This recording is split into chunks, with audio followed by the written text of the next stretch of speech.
Item ಯಾವುದೇ ಇರಲಿ try ಮಾಡಿ ಆಚಿ ಚಿಕನ್ ಮಸಾಲಾ. ತಂದೆ ಹಾಗೂ ಸಚಿವ ಎಸ್ ಮಲ್ಲಿಕಾರ್ಜುನ್ ಮತ್ತು ತಾಯಿ ಹಾಗೆ ಸಂಸದೆ ಪ್ರಭಾ ಮಲ್ಲಿಕಾರ್ಜುನ್ ಸಮ್ಮುಖದಲ್ಲಿ ಜಿಲ್ಲಾ ಚುನಾವಣಾಧಿಕಾರಿಯಿಂದ ಎಂಎಲ್ಎ ಸರ್ಟಿಫಿಕೇಟ್ ಅನ್ನ ಸ್ವೀಕರಿಸಿದ್ದಾರೆ ನೂತನ ಶಾಸಕ ಸಮರ್ಥ ಶಾಮನೂರು.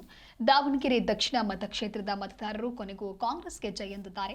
ಶಾಮನೂರು ಶಿವಶಂಕರಪ್ಪ ಅವರ ನಿಧನದ ಬಳಿಕ ತೆರವಾಗಿದ್ದಂಥ ಕ್ಷೇತ್ರಕ್ಕೆ ನಡೆದ ಉಪಚುನಾವಣೆಯಲ್ಲಿ ಕಾಂಗ್ರೆಸ್ ತನ್ನ ಭದ್ರಕೋಟೆಯನ್ನ ಉಳಿಸಿಕೊಳ್ಳುವುದರಲ್ಲಿ ಯಶಸ್ವಿಯಾಗಿದೆ. ಮತ ಎಣಿಕೆಯಲ್ಲಿ ಕಾಂಗ್ರೆಸ್ ಬಿಜೆಪಿ ನಡುವೆ ಒಂದು ರೀತಿ ಹಾವು ಏಣಿಯ ಆಟ ಏರ್ಪಟ್ಟಿತ್ತು. ಅಲ್ಲದೆ 1ರಿಂದ 6ನೇ ಸುತ್ತಿನ ತನಕ ಮಾತ್ರ ಬಿಜೆಪಿ ಅಭ್ಯರ್ಥಿ ಮುನ್ನಡೆಯನ್ನು ಸಾಧಿಸಿದ್ರು.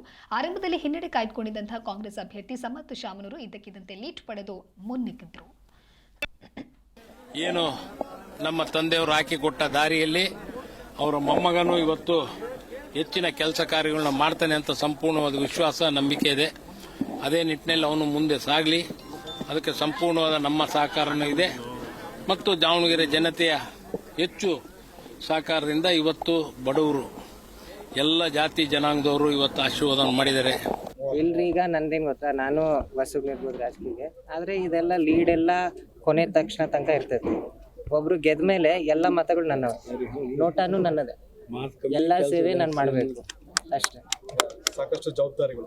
ಹ್ಞೂ ನಿಜ ರೀ. ಈಗ ಅಪ್ಪನೂ ರೂಮ್ನಲ್ಲಿ ಅದೇ ಹೇಳ್ತಿದ್ರು, ಈ 19-20ನೇ ರೌಂಡ್ ಬಂದಾಗ ಈಗ IT-BT ಕಂಪ್ನೀಸ್ ತರಬೇಕು ಅಂತ ಹೇಳಿದ್ವಿ. ಸೊ ಅದಕ್ಕೋಸ್ಕರ ಒಂದು ಇನ್ಫ್ರಾಸ್ಟ್ರಕ್ಚರ್ ಕೇಳ್ತಾ ಇದ್ದಾರೆ ಸಾಫ್ಟ್ವೇರ್ ಕಂಪ್ನೀಸಿಗೆ ವರ್ಕ್ ಮಾಡಲಿಕ್ಕೆ.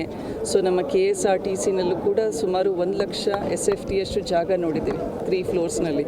ಸೊ ಅಲ್ಲೂ ಕೂಡ ಮಾನಿಟರ್ಸ್ ಅಂತೆ, ಡೆಸ್ಕ್ ಅಂತೆ ಅದನ್ನೆಲ್ಲ ಪ್ರೊವೈಡ್ ಮಾಡಬೇಕಾಗಿದೆ. ಸೊ ಬರುವಂತಹ 100 ಕೋಟಿಯಲ್ಲಿ ನಮ್ಮ ಮುಂದಿನ ಎಜುಕೇಟೆಡ್ ಯೂತಿಗೆಗೋಸ್ಕರ ಒಂದು ಇನ್ಫ್ರಾಸ್ಟ್ರಕ್ಚರ್ ಡೆವಲಪ್ ಮಾಡಬೇಕು ಅಂತ ಅದು ಕೂಡ ಇದೆ.